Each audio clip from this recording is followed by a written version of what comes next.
हाँ दोस्तों, आप लोग कैसे हैं? आई होप आप लोग अच्छे होंगे, स्वस्थ मस्त और ज़बरदस्त होंगे। तो आप लोगों के लिए एक छोटी सी एक और वीडियो लेकर आ गए हैं। इसमें टोटल 10 क्वेश्चन है। 10 क्वेश्चन को चलिए हल करते हैं। तो यहाँ पर जो है बहुविकल्पीय प्रश्न है। तो यहाँ पे जो विषय है गणित है और ये जो है बीटीसी का ये क्वेश्चन है। ठीक है, यहाँ पर लिख देते हैं। सॉरी, मैं भूल गई। तो यहाँ पर मैं लिख देती हूँ बीटीसी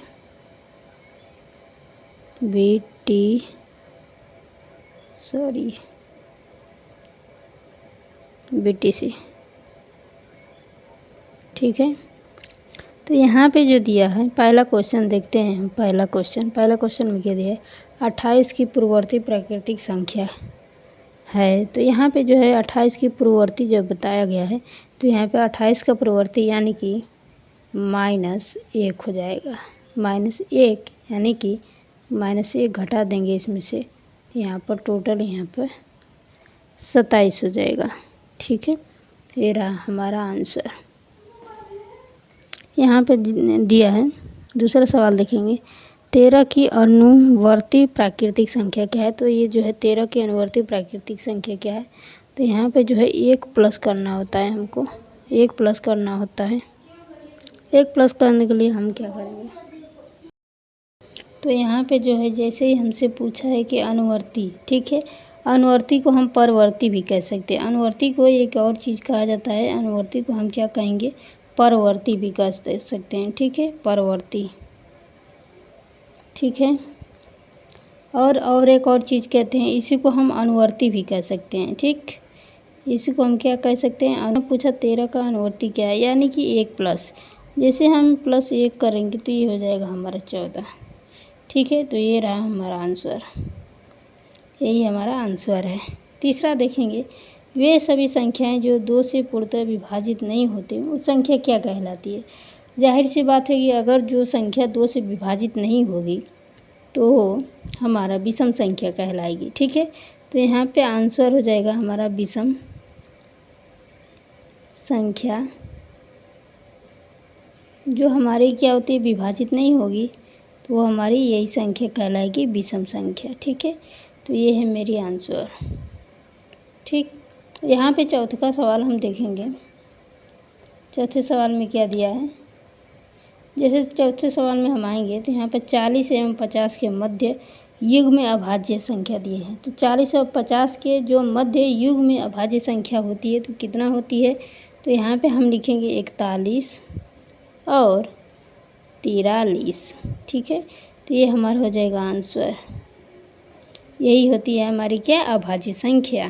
ठीक, एक ही संख्या को बार बार जोड़ने की क्रिया कहलाती है। देखिए, एक ही संख्या को बार बार जब जोड़ा जाएगा तो क्रिया क्या कहलाएगी? ठीक है, तो क्रिया कहलाती है। तो यहाँ पे दिया है एक ही संख्या को क्या बोल रहा है कि बार बार अगर जोड़ा जाए, जैसे अगर हम 4 + 4 करेंगे तो ये 8 होगा। ठीक है, लेकिन जैसे ही हम यहाँ पे 4 × 2 करेंगे तो ये 8 हो जाएगा। ठीक है, इसका मतलब ये क्या बता रहे हैं कि अगर हम जैसे जो संख्या बार बार जोड़ते हैं वो हमारा क्या संख्या कहलाती है? तो गुणा संख्या, गुणा करना कहलाएगी। ठीक है, तो ये हो गया हमारा आंसर। ठीक, और आगे बढ़ते हैं। जैसे हम यहाँ पे छठवां सवाल देखेंगे। पाँचवां तो हो गया, लेकिन छठवां, पूर्ण संख्याओं का गुणनफल सदैव होता है। अब इनका जो है पूर्ण संख्याओं का गुणनफल क्या है? सदैव क्या होता है? तो पूर्ण संख्याएं होती है। क्या? तो ये पूर्ण संख्याएं होती है। ठीक है, पूर्ण संख्याएं।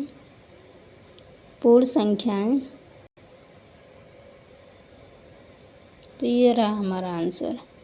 ठीक है, और ये यहाँ पे जो है 7वां प्रश्न देख लेंगे। 7वां दिया, बालकों की मूलभूत, यहाँ पे दिया है बालकों की मूलभूत संक्रियाओं का ज्ञान दिया जाता है। ठीक है, दिया जाना चाहिए। थोड़ा सा दिख नहीं रहा है, दिया जाना चाहिए। ठीक है, तो यहाँ पे इसको देख लेते हैं। यहाँ पे लिखा है दिया जाना चाहिए। ठीक, तो यहाँ पे जो दिया है बालकों को मूलभूत संक्रियाओं का ज्ञान देना चाहिए। तो जैसे स्कूल में अगर हम पढ़ा रहे हैं, ठीक है, तो बच्चों को कोई सामग्री अगर उसको दिखाते हैं छोटे बच्चों को, तो क्या उसे देखेगा तो क्या करेगा बच्चा, जल्दी से सीखेगा। ठीक है, तो बच्चा जो है थोड़ा जल्दी सीख लेगा। तो यह स्कूल सामग्री से जो बच्चा है ज्ञान दिया जाना चाहिए। तो किससे, तो स्कूल की सामग्री से।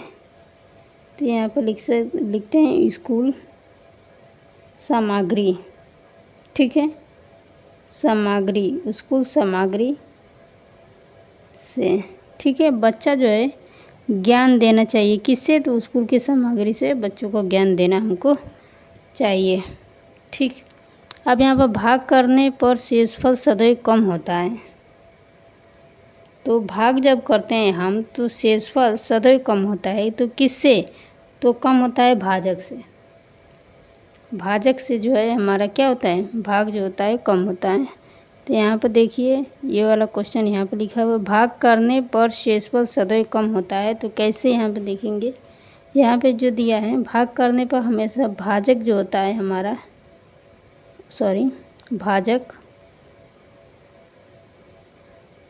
भाजक से हमारा सदैव कम होता है शेषफल। ठीक है, और यहाँ पे एक 9वां क्वेश्चन देख लेते हैं, जिस भिन्न में अंश हर से बड़ा होता है वो क्या कहलाता है। अब जैसे यहाँ बोला है अंश हर से बड़ा होता है, अंश हर से बड़ा होता है, जैसे ये 5/2। अब ये जो है यहाँ पे जो अंश है ये हमारा अंश है और ये जो है हमारा हर है। ठीक है, अब बोला है कि अंश हर से बड़ा होता है। तो ये अंश हर से, देखिए अंश जो है हर से बड़ा है। ठीक है, तो ये क्या कहलाएगा, क्या कहलाएगा, तो यहाँ पे जो है हमारा जो हो जाएगा विषम भिन्न।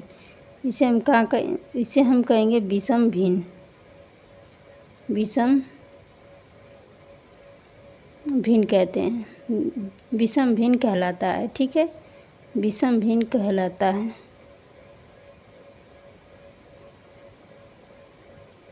ठीक है, अब यहाँ पर लास्ट जो है 10वां क्वेश्चन बचा हुआ है। तो इस 10वें क्वेश्चन में आप लोग यहाँ पर देखिए, यहाँ पे 10वें क्वेश्चन जो है यहाँ पे क्या बता रहा है, जैसे 10 जब दो भिन्न में एक का अंश दूसरे का हर हो तो दूसरी का हर पहले भिन्न का अंश हो तो वे क्या कहलाएंगे, वे आपस में, यहाँ पर दिख नहीं रहा है, यहाँ पर लिखा हुआ वे आपस में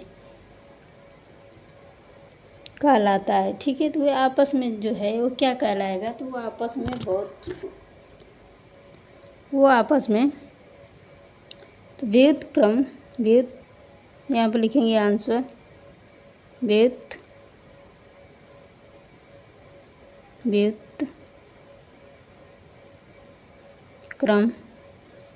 व्युत्क्रम भिन्न कहलाता है। ठीक है, व्युत्क्रम भिन्न कहलाता है। ये हमारा हो गया आंसर। ठीक है, अभी अगर आपको ये वीडियो पसंद आए तो आप मेरे चैनल को लाइक, शेयर और सब्सक्राइबर कर सकते हैं। और ये रहा मेरे चैनल का नाम। ठीक है, एजुकेशन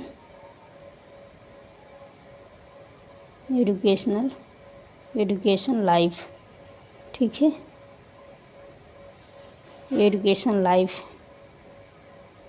को सब्सक्राइब करें। ठीक है, इसको क्या करें, मेरे चैनल को सब्सक्राइब करें और एक लाइक तो बनता है। ठीक है, लाइक, कमेंट भी करें। ठीक है, कमेंट।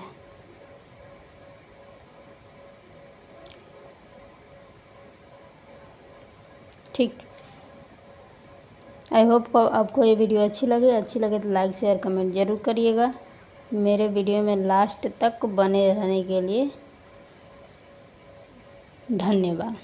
तो आई होप कि ये सारे जितने भी हमने सवाल लगा दिया है ये आपको समझ में आया होगा। आई होप आपको ये वीडियो अच्छी लगे तो लाइक शेयर कमेंट ज़रूर करिएगा।